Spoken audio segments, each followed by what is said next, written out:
అంటే లౌకికవాదం అంటే అసలు అర్థం ఏంటి కాబట్టి సెక్యులరిజం అంటే ఏ మతానికి అనుకూలంగా లేదా ఏ మతానికి వ్యతిరేకంగా, ఏ దేవుడికి అనుకూలంగా లేదా ఏ దేవుడికి వ్యతిరేకంగా ప్రభుత్వాలు ఉండకూడదు, రాజ్యం ఉండకూడదు.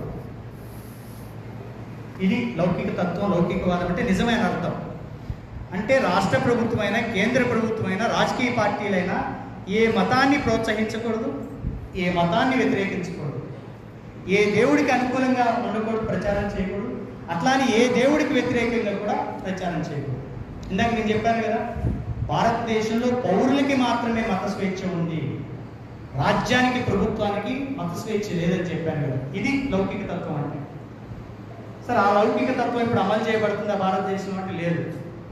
ఇప్పుడు లౌకిక తత్వం అంటే, లౌకికవాదం అంటే ఏం చెప్తున్నారంటే నిర్వచనం, ఆ నిర్వచనాన్ని మార్చి అన్ని మతాలని సమానంగా చూడటం, అన్ని దేవుళ్ళని సమానంగా చూడటం.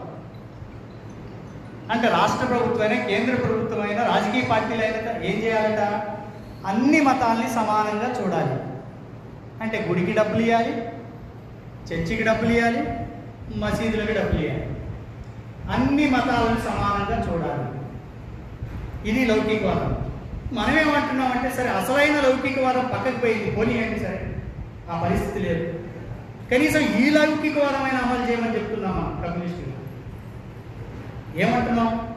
కనీసం అన్ని మతాలని సమానంగా చూడండి, అన్ని దేవుళ్ళని సమానంగా చూడండి, ప్రజలు వాళ్ళకి నచ్చినటువంటి మతాల్ని ఆచరించుకుంటారు, వాళ్ళకి నచ్చినటువంటి దేవుళ్ళని పూజించుకుంటారు, అన్నింటినీ సమానంగా చూడండి. కనీసం అసలు లౌకిక తత్వం, లౌకికవాదం వెనక్కిపోయి ఇది వచ్చింది, ఇదైనా నిలబెట్టండి అంటున్నామా? కానీ బీజేపీ వాడు ఏమంటున్నారంటే, ఈ దేశంలో లౌకికవాదం పనికిరాదు, అసలు లౌకిక తత్వము, లౌకికవాదం అనేది భారతీయ సంస్కృతి కాదు అంటున్నాడు వాడు. మరి ఏంటి భారత సంస్కృతి? భారత అంటే ముస్లింలు ఇక్కడ వాళ్ళు కాదు, క్రైస్తవులు ఇక్కడ వాళ్ళు కాదు, ఎక్కడి నుంచో వచ్చారు. మరి మీరు అన్నట్టు ఆర్య బ్రాహ్మణులు ఏమైనా ఇక్కడి వాళ్ళ? వాళ్ళు కూడా ఇరాను, ఇరాక్, అక్కడ మధ్య ఆసియా నుంచి వచ్చిన వాళ్ళని నిరూపించబడింది కదా ఇప్పటికే.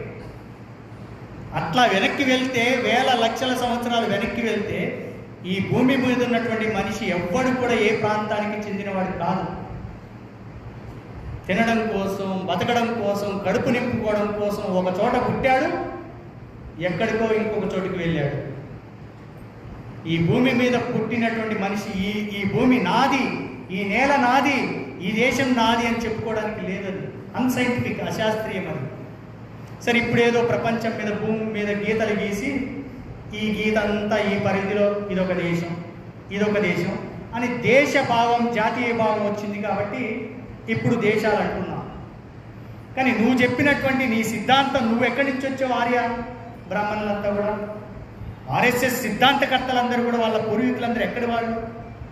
ఎక్కడో ఇరాన్ నుంచి, పర్షియా నుంచి, ఆ మధ్యప్రాచ్య, మధ్య ఆసియా నుంచి వలస వచ్చినటువంటి వాళ్ళే కదా. నువ్వు కూడా పరాయి వాడివే కదా. అంటే క్రైస్తవులు, ముస్లిం వాళ్ళు మాత్రమే పరాయి వాళ్ళు, హిందువులు కాదు ఇక్కడ వాళ్ళు అని చెప్తున్నారు. అసలు అడవుల్లో ఉన్నటువంటి ఆదివాసీలకు, హిందువులకు ఏం సంబంధం? ఈ దేశంలో ఉన్న వాళ్ళే. కాబట్టి కమ్యూనిస్ట్ బీజేపీ వాడు చెప్పేటట్టు లౌకికవాదం ఏంటంటే, లౌకికవాదం పనికిరాదంటున్నాడు వాడు.